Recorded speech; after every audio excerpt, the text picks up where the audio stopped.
So what happens if you come across a spirit guide that is meant specifically for you, but you are terrified of them? Is this normal? Does this happen? Are they scary? What's going on? So I wanted to talk with you guys a little bit about this today because I came across this a little bit on several occasions throughout my spiritual path, and it was a really discombobulating experience that I had. And fortunately, I had people around to really help guide me and help me understand what was happening. So if you don't have that today, I want to give you a little 411 so that you are a little less terrified or less confused as to why this is happening and what this is. So I have had this happen to me on 2 separate occasions. Now, you have to really decide if something is bad or it just makes you uncomfortable, right? Now, obviously, if there's something weird there that's telling you nasty, crazy stuff, get some help and get rid of that thing. But for example, one of my guides that I had, he showed up and he was just scary, and he wouldn't talk to me when I asked him questions. It took me a little bit, but I got his name out of him, but he just really had these like really dark, intense eyes, and he got very close to me within a couple of inches, and I was kind of asking him questions, and he was just very silent, and I got very, very afraid because he was a lot bigger than I was, and he was quiet, and what I realized after I had kind of gotten out of that meditation space where I had connected with him, was that he wasn't really scary. And I wasn't really afraid of him. What I was actually feeling was his insane, intense power that he had. And over time, we developed a little bit more of a connection. He's more of the strong, silent type. He's spoken to me on a couple of occasions. But for me, the way I connect with him really, he is a protector guide for me.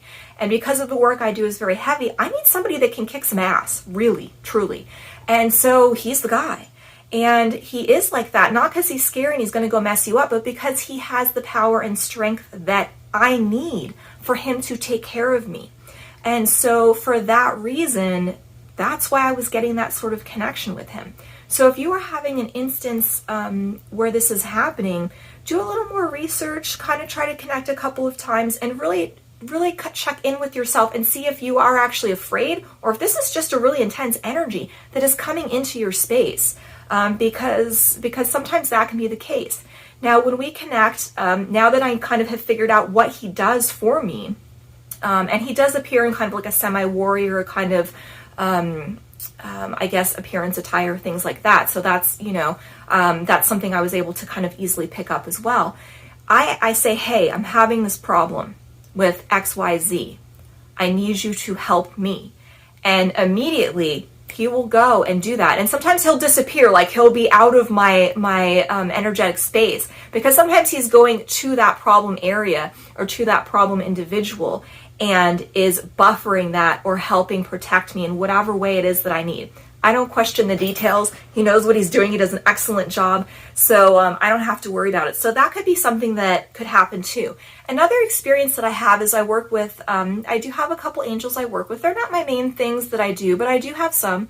And this guy, man, was just scary. Didn't show up in normal, like kind of human form. Has a couple other weird things happening where I was like, whoa.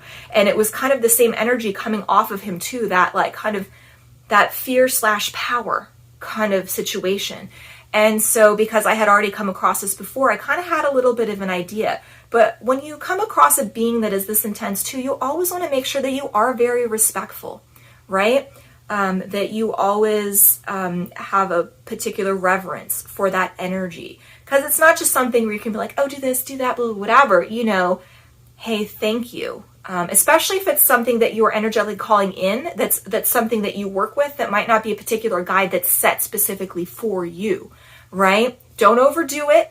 Don't ask for every little thing. Make sure you ask on only the important things, right? So, it's not like a little kid asking your mom, oh, can you get me a glass of juice? Can you get me some, can you get me a vitamin? Can I have a sandwich? Can you take me here, right? You don't want to overstay your welcome or overextend it.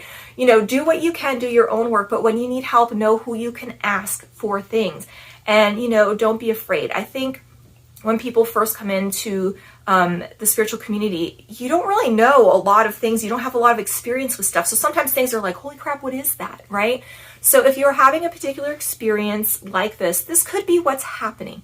If you have any questions about it, if you would like to share any information with us, or if you want to work with me individually, if you are having problems connecting or you had a weird experience and you don't know what's going on, I would love to help you. So, you can go to my website and book a session with me, and we can work it out together. So, but until next time, I hope that helps, because guides are very powerful helpers that we have along this way to help protect us, guide us, help us see things that we're not seeing. So it's really good to form strong connections with those types of energies.